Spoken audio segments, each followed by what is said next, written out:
Welcome to the Potterblog site, April 18, 2013. Yesterday there was a possible emergency radioactive release at the Salle, Illinois nuclear plant. This resulted from the venting of the nuclear reactors during an emergency shutdown as the plant lost off-site power from a lightning strike during a thunderstorm. Now, amazingly, the radiation monitors in the stacks that are supposed to let us know whether or not radioactive materials are venting and how much there are, well, apparently those don't get backup power. So in situations like this, that place can vent and nobody's the wiser for it. I guess that works out well for the plant because they don't have to report a radioactive release that they can't verify happened. But it doesn't work out so well from people living downwind or people who eat produce from stuff grown downwind.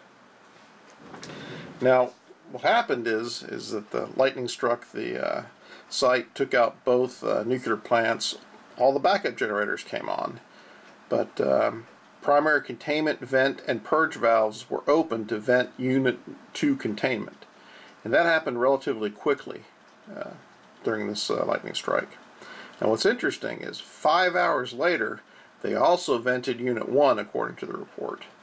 But that venting was performed through the standby gas treatment system, which is a filtered system. So now that tells you something. When they have the capability, they put it through a treatment system to filter it. But the emergency venting, well, we don't know what happened there.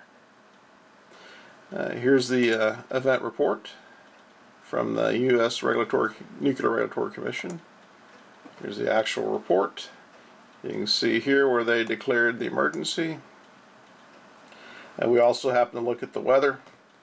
And if we look here, you can see that the winds were blowing eastward about the time of this event, which is around 3 o'clock, gusting 20 to 30 miles an hour.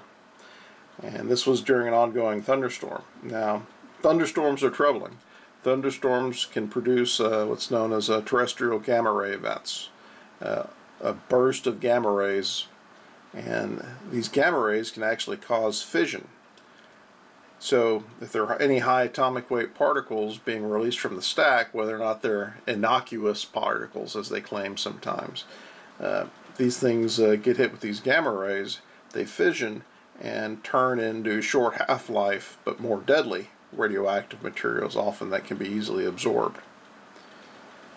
Here's the general location of the plant, right here in Marseilles, Illinois, or La Salle.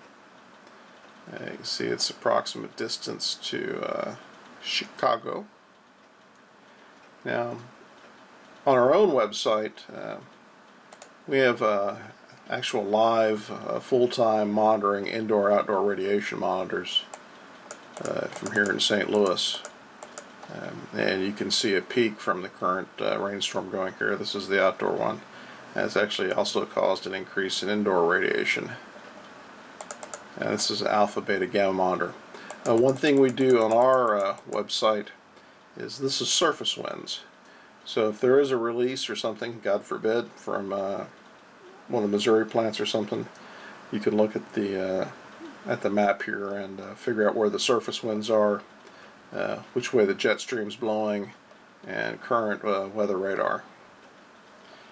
But the troubling thing is, even though an emergency was declared and the thing was vented and it lost off-site power, it's unfathomable that the radiation monitors that would be able to allow the site to quantify how much radiation was released aren't hooked up to the backup power. I guess being blind is helpful from the nuclear plant's perspective because it's less paperwork, but potentially is misery for the people who live downwind or eat food products that were grown downwind.